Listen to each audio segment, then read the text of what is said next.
Hey guys, what's going on? I'm out here this morning for the first scouting session. It's just breaking daylight, so I'm gonna have to get back here. But I'm gonna do this video on I think the three types of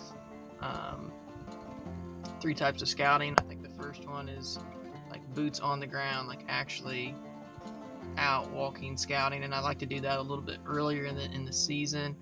Once it gets closer, I'm just doing real quick trips, and some people, Dad calls them a quick session, road session, whatever. If you can hear it from the road, I don't even go in. I just park alongside the road and listen.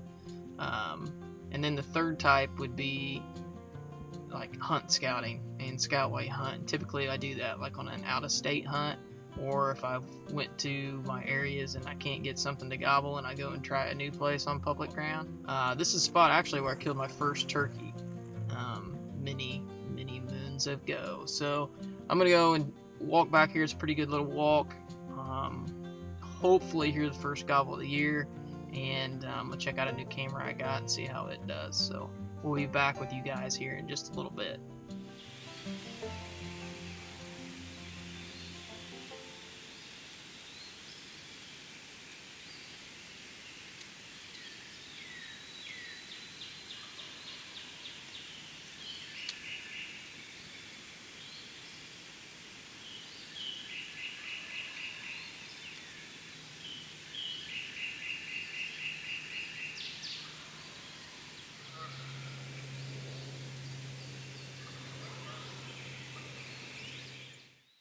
He's still down in there gobbling. But I'll kind of show you what I'm working with here. You can see that on my maps. So they were roosted on this side and they pitched across the river, and as you can see, they got some fields up in there that they like to go to. So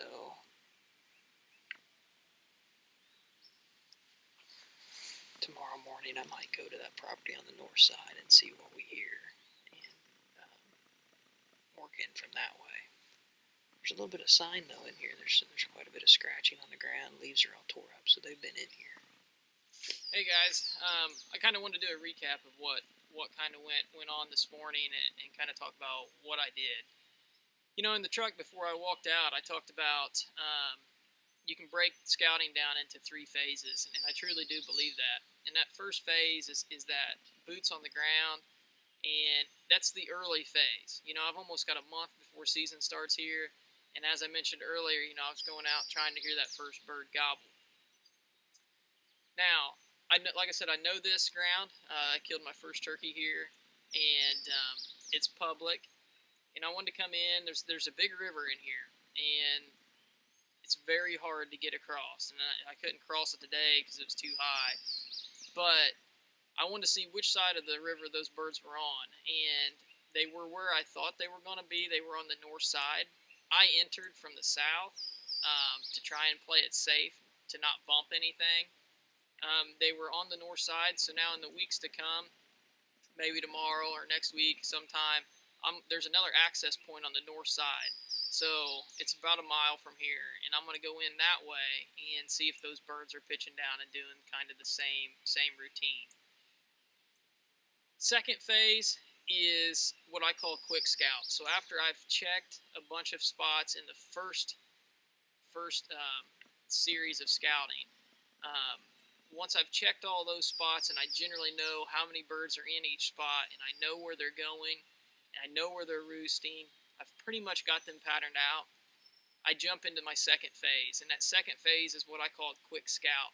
I'll pull the truck in, I'll walk in maybe 100, 150 yards, I'll stay way back, I'll stay at a distance, and just listen for them to gobble in that second phase, and just make sure that they're still roosting in that same general area. Now, I'm doing that like 3 to 4 days before season. Okay, I'm trying to pinpoint all my spots. I'm going in real quick, boom, they're gobbling, they're in the same spot.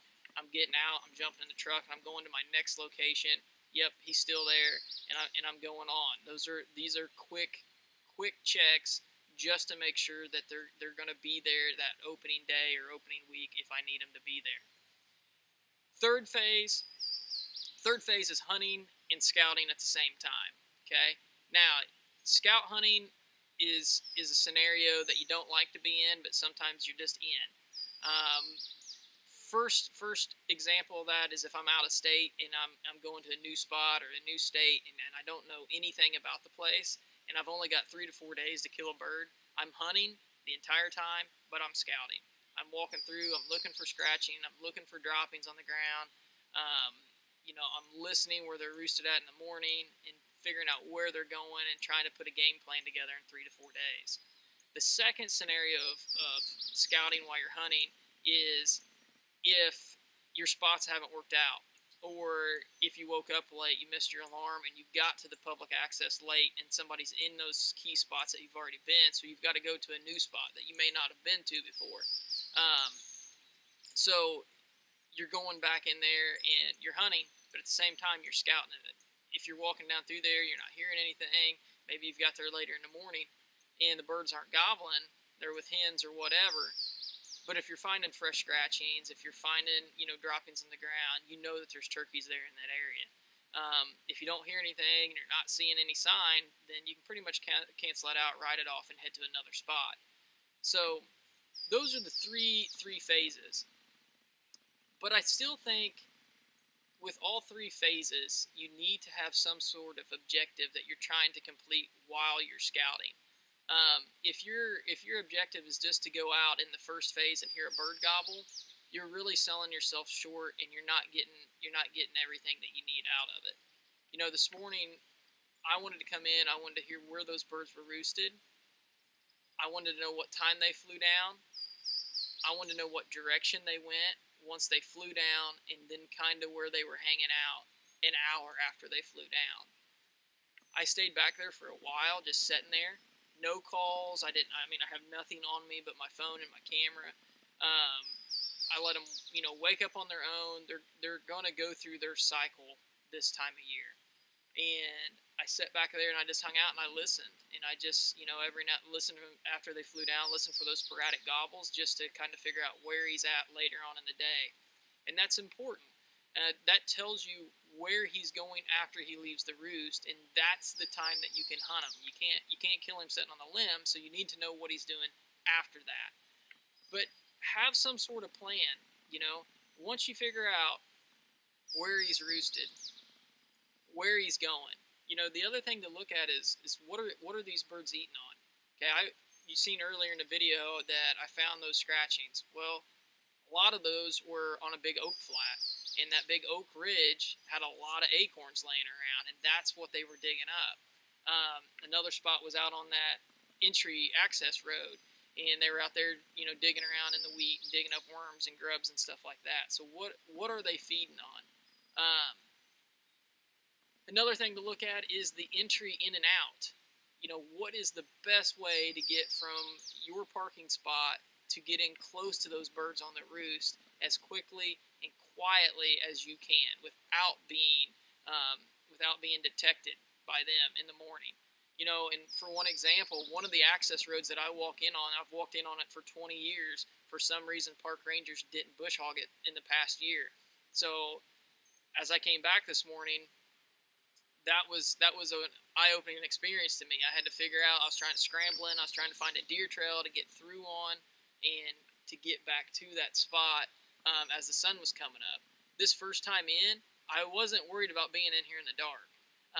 I wanted to come in just as that sun broke so I could hear things as I was going back and not bumping birds off of the limb the first time back. And remember, this morning I worked in there slow. They were gobbling. And like I said, I came in from the south instead of from the north because I thought they would go north, and I didn't want them just to pitch down on top of me, and then there I was caught with no face mask, no gloves, or nothing like that. And then I've got my tripod out today that's not even camouflage, so I didn't want to be stuck in that situation where they come up there and bust me, and your opening day, you don't want to be going in on birds that have already busted you. That's the beauty of opening day. They're not pressured yet. So have some sort of objective. Try to get the most out of your scouting scenarios. It'll pay off in the long run. But remember those three phases, and like I said, right now, everybody's pretty much within a month of season coming in. Now's the time to get in that first phase, get out, and get the boots on the ground, find what they're eating, find where they're roosting, find those access in and out, and record what time they're flying down, because that goes back to that video last week on what time to do the fly down cackle. Okay, so that time will change in the next month as sunrise changes, but I'm keeping a log on how that changed and how they change. So anyway, hopefully you guys got something out of this week's video. Remember to hit the subscribe button, helps us out a ton.